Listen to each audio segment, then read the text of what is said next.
നമസ്കാരം. കേന്ദ്ര സർക്കാർ രാജ്യത്തെ കർഷകരുടെ ക്ഷേമം ലക്ഷ്യമാക്കി നടപ്പിലാക്കി വരുന്ന ഏറ്റവും പ്രശസ്തമായ ആനുകൂല്യ പദ്ധതികളിലൊന്നാണ് പ്രധാനമന്ത്രി കിസാൻ സമ്മാൻ നിധി അഥവാ PM കിസാൻ.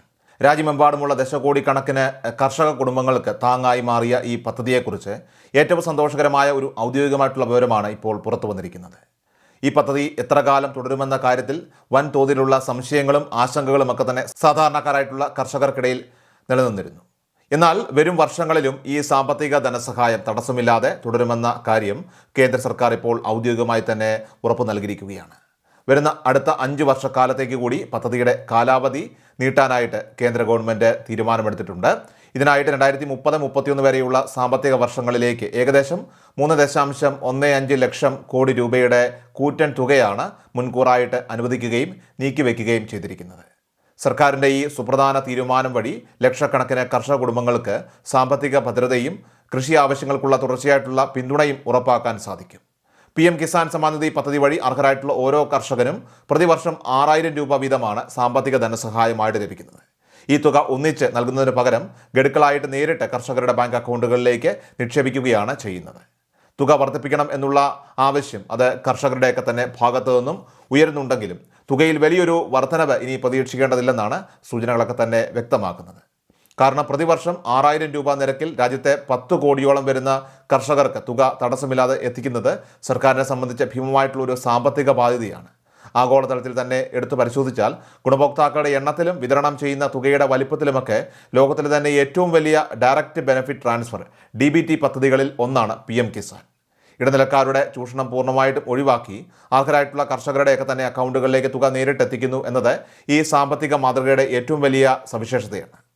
ഈ പദ്ധതി ആരംഭിച്ച 2018-19 കാലഘട്ടത്തിൽ ഇതിൻ്റെ അപേക്ഷാ വിതരണവുമായി ബന്ധപ്പെട്ട് നിരവധി വ്യാജ പ്രചരണങ്ങളും അപവാദങ്ങളും ഒക്കെ തന്നെ സമൂഹത്തിൽ പ്രചരിച്ചിരുന്നു. പദ്ധതിയിൽ അംഗമായാൽ കർഷകരുടെ സ്ഥലം സർക്കാർ ഡാറ്റാ ബാങ്കിൽ ഉൾപ്പെടുമെന്നും ഭൂമിയുടെ ഉടമസ്ഥാവകാശം നഷ്ടപ്പെടുമെന്നും സ്ഥലം പിന്നീട് വിൽക്കാൻ സാധിക്കില്ലെന്നുമുള്ള തെറ്റായ ഭയത്തിൽ നിരവധി അർഹരായിട്ടുള്ള കർഷകർ അപേക്ഷ സമർപ്പിക്കുന്നതിൽ നിന്നൊക്കെ തന്നെ വിട്ടുനിൽക്കുന്ന സാഹചര്യമുണ്ടായി. ഇത്തരം തെറ്റിദ്ധാരണകൾ കാരണം അർഹരായിട്ടുള്ള വലിയൊരു വിഭാഗത്തിന് ലഭിക്കേണ്ടിയിരുന്ന ഒരു വലിയ സാമ്പത്തിക സഹായമാണ് അന്ന് നഷ്ടമായത്. എന്നാൽ ഇത്തരം പ്രചരണങ്ങളിലൊന്നും യാതൊരു വാസ്തവവുമില്ലെന്ന് പിന്നീട് തെളിയുകയുണ്ടായി. പദ്ധതിയിൽ അംഗങ്ങളായിട്ടുള്ള കർഷകർക്ക് തങ്ങളുടെ വസ്തുവകകളുടെയൊക്കെ തന്നെ വിൽപ്പനയ്ക്കോ കൈമാറ്റത്തിനോ യാതൊരുവിധ നിയമ തടസ്സങ്ങളുമില്ല. അതിർത്തി കൃഷിയോ നാമമാത്ര കൃഷിയോ ചെയ്യുന്ന ചെറുകിട ഉടമകൾക്ക് പോലും തങ്ങളുടെ കൈവശമുള്ള ചെറിയ ഭൂമി ഉപയോഗിച്ച് ഈ സഹായം കൈപ്പറ്റാവുന്നതാണ്. മുൻപ് അപേക്ഷിക്കാൻ സാധിക്കാതെ പോയ കർഷകർക്ക് പുതുതായിട്ട് ഭൂമി സ്വന്തമാക്കിയവർക്കും ഇപ്പോഴും ഇതിലേക്ക് അപേക്ഷിക്കാനുള്ള അവസരങ്ങൾ നിലനിൽക്കുന്നുണ്ട്. 2018 അടിസ്ഥാന വിവരങ്ങൾ വെച്ചു മാത്രമല്ല, നിലവിൽ കർഷകരുടെ കൈവശമുള്ള സ്ഥല വിവരങ്ങളൊക്കെ തന്നെ അടിസ്ഥാനമാക്കിയും ഔദ്യോഗിക വെബ്സൈറ്റ് വഴി രജിസ്ട്രേഷൻ നടത്തുവാനായിട്ട് സാധിക്കുന്നതാണ്. സുതാര്യമായിട്ടുള്ള ഓൺലൈൻ സംവിധാനങ്ങൾ ലഭ്യമായതിനാൽ തന്നെ സാധാരണക്കാരെ സംബന്ധിച്ച് ഏറ്റവും അടുത്തുള്ള കോമൺ സർവീസ് സെൻ്ററുകൾ, CSC സെൻ്ററുകൾ, അക്ഷയ കേന്ദ്രങ്ങൾ അല്ലെങ്കിൽ മറ്റ് ഡിജിറ്റൽ സേവന കേന്ദ്രങ്ങൾ എന്നിവ വഴി വളരെ എളുപ്പത്തിൽ തന്നെ പുതിയ അപേക്ഷകൾ സമർപ്പിക്കാനായിട്ട് സാധിക്കും.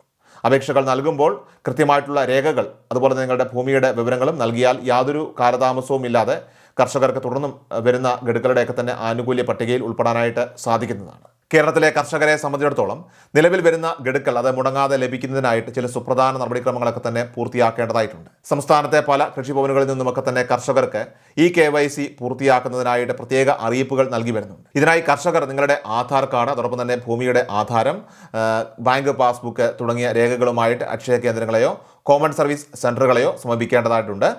ബയോമെട്രിക് അഥവാ ആധാർ അധിഷ്ഠിത KYC പുതുക്കൽ പൂർത്തിയാക്കിയാൽ മാത്രമേ തുടർന്നുള്ള ഗഡുക്കളൊക്കെ തന്നെ അക്കൗണ്ടുകളിലേക്ക് കൃത്യമായിട്ട് എത്തുകയുള്ളൂ.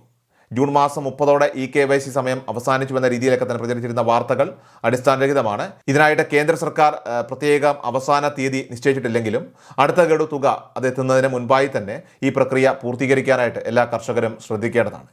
KYC നടപടികൾക്ക് പുറമെ കർഷകർക്ക് വേണ്ടിയിട്ടുള്ള കേന്ദ്ര സംസ്ഥാന പദ്ധതികളുടെയൊക്കെ തന്നെ ഏകീകൃത ആനുകൂല്യങ്ങൾ ലഭിക്കുന്നതിനായിട്ട് നൽകിയിട്ടുള്ള farmers ID, AgriStack farmers registry എന്ന IDയുടെ അവസ്ഥയും പരിശോധിക്കേണ്ടതുണ്ട്. ഇതിനായിട്ട് അപേക്ഷ സമർപ്പിച്ച കർഷകർ തങ്ങളുടെ സ്റ്റാറ്റസ് ഇടയ്ക്കിടെ ലോഗിൻ ചെയ്ത് പോർട്ടലിൽ ഉറപ്പുവരുത്തേണ്ടതാണ്. ഫാർമേഴ്സ് ID വിജയകരമായി ലഭിച്ചവർക്ക് പദ്ധതിയുടെ ആനുകൂല്യങ്ങൾ തടസ്സമില്ലാതെ ലഭിക്കുമെന്ന് മാത്രമല്ല, ഭാവിയിൽ വരുന്ന മറ്റ് കർഷക ക്ഷേമ പദ്ധതികളുടെ ആനുകൂല്യങ്ങൾ, സബ്സിഡികൾ ഇതിലൊക്കെ തന്നെ ഇവർക്ക് മുൻഗണന ലഭിക്കുന്നതായിരിക്കും.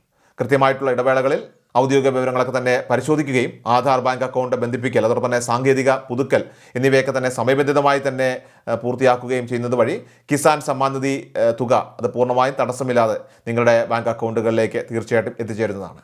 വളരെ പ്രധാനപ്പെട്ട ഈ അറിയിപ്പ് നിങ്ങളുടെ സുഹൃത്തുക്കളിലേക്ക്, നിങ്ങൾക്ക് പരിചയമുള്ള വാട്സപ്പ് ഗ്രൂപ്പുകളിലേക്കും എല്ലാം ഷെയർ ചെയ്യുക. ഇതുപോലുള്ള അപ്ഡേറ്റുകൾ, സർക്കാർ പ്രധാനപ്പെട്ട വാർത്താ അപ്ഡേറ്റുകളൊക്കെ തന്നെ തുടർന്ന് ലഭിക്കാനായിട്ട് ഇപ്പോൾ തന്നെ നമ്മുടെ ചാനൽ മറക്കാതെ സബ്സ്ക്രൈബ് ചെയ്യുക. അതോടൊപ്പം തന്നെ ഫേസ്ബുക്കിലും ഇൻസ്റ്റാഗ്രാമിലും വീഡിയോ കാണുന്നവരാണെങ്കിൽ തീർച്ചയായിട്ടും നിങ്ങൾ മറക്കാതെ ഒന്ന് ഫോളോ ചെയ്ത് വെക്കുക. കൃഷൽ മീഡിയ എല്ലാ ദിവസവും വാർത്തകളും അറിയിപ്പുകളും ഡെയിലി അപ്ഡേറ്റ്സും ലഭിക്കാൻ ഇപ്പോൾ തന്നെ ചാനൽ സബ്സ്ക്രൈബ് ചെയ്യുക, ഫോളോ ചെയ്യുക. നിങ്ങളുടെ ലൈക്കും ഷെയർ നൽകി ഞങ്ങളെ സപ്പോർട്ട് ചെയ്യുക. നിങ്ങളുടെ അഭിപ്രായങ്ങൾ കമന്റ് ബോക്സിൽ രേഖപ്പെടുത്തുക.